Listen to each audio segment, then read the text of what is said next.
Just hours after the U.S. airstrike killed a top Iranian military commander, the U.S. Department of Defense has given the green light to deploy thousands of additional troops to the Middle East as tensions with Iran mount. Now, the troops will come from the Immediate Response Force of the 82nd Airborne Division in Fort Bragg, North Carolina. These forces had reportedly already been placed on prepare to deploy orders prior to the attack. This new deployment encompasses roughly 3,500 soldiers. So for more on this troop deployment and how Iran could retaliate, we turn now to former Pentagon official Michael Maloof. Mike, thanks so much for joining us. A lot happening today. First things first, your reaction to the U.S.'s immediate response of sending troops there. Well, it's going to be a buildup at a time when Trump promised that there wouldn't be such a buildup. In fact, he wanted to get out, but what he's doing is just the opposite. And then assassinating Soleimani like this was guaranteeing that there would be an escalation in the region. So I think that if we're going to try and tamp this down a little bit, you don't go ahead and send in additional troops. You try to work something out, but that's not going to be the case right now. And another big question, why was an Iranian general in Iraq in the first place? Do we know why he was there? I mean, why be there? Well, Soleimani was there to try and stop ISIS. ISIS and Al-Qaeda, they are in Iraq. They were, they have been involved there for years. And as Mirandi said, if Iran didn't take action, and you have now the PMUs, the Popular Mobilization Forces, out of Iraq, trying to confront this problem, both Iraq and Iran would probably be subject to ISIS attacks today, including Al-Qaeda.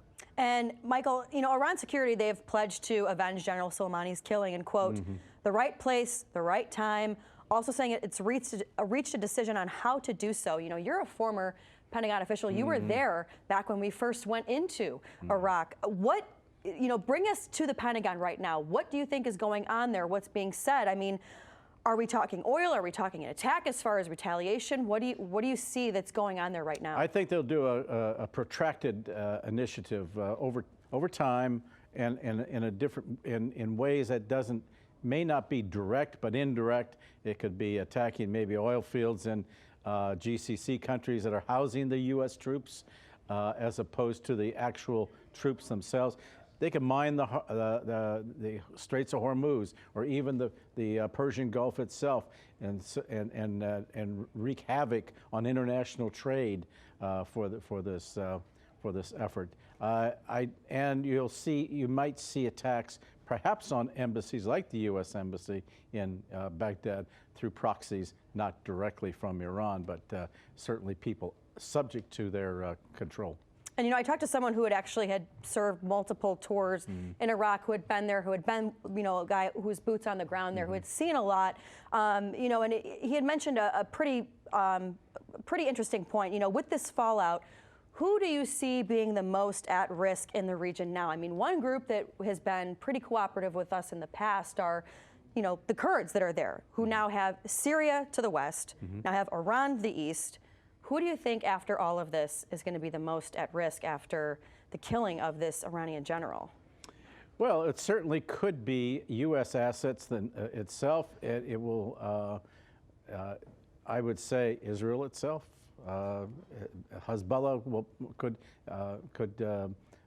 be engaged. It's my understanding that Nasrallah, who heads Hezbollah, was supposed to give a speech. That speech was suddenly canceled. All generals were told not to appear on TV. Something's going to be happening. We don't know precisely what yet. So it could range from Lebanon to across the spectrum of the Middle East, even in the United States, with potential cells. And you know, with this whole move, you know, you have Benjamin Netanyahu is saying that this was warranted, that we lost a lot of American soldiers from this man. You know, he's obviously going to echo what Trump is saying. You know, just your kind of overall reaction as to what's going to be going forward. Israel's been wanting the U.S. to get into this for quite some time, to engage its own troops. They've known where Soleimani was for years, just as the U.S. did during prior administrations. But no one went this far to take him out. And there was a reason for that, to avoid the very thing that's happening now, where we will have what appears to be a protracted, tense period with Iran. And I wouldn't doubt that it will ultimately suck in Russia, China into this equation. Israel loves to have us engaged. The Saudis wanted us engaged, and the way you do it is by setting something up, a false flag, and that's what I'm concerned about. But if we weren't there in the first place, if we were not occupying Iraq, the Iranians would not have come in, it would not have created ISIS. So where do you put the blame? I mean, right now, folks will say, you don't look at the past, you look at what's present, what the threat is now. Well, wait a minute, we started all this by invading Iraq in the first place, knowing that it would have this kind of a spillover effect. The Syrians warned us years ago, in 2003, when I was at the Pentagon, in 2001 rather, don't do this. And in fact, they wanted to work with us to try to settle with Saddam Hussein to avoid the very attack that occurred in 2003. And we didn't listen. Now we're reaping the consequences.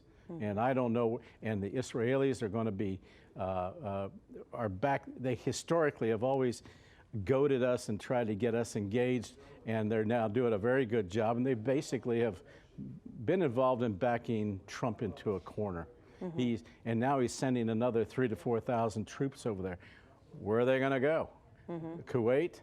I expect that the Iraqi government by Saturday will, if they want to preserve any semblance of their own government and country, their parliament probably will take action to kick U.S. forces or to invite U.S. forces out. But we'll see. We'll see what happens on Saturday when they meet. Yeah, and we will definitely be following this. It's always great to have your expertise on this. Michael Maloof, former Pentagon official, thank you so much. It's very fluid. Yes, thank you so much for joining us. Thank you.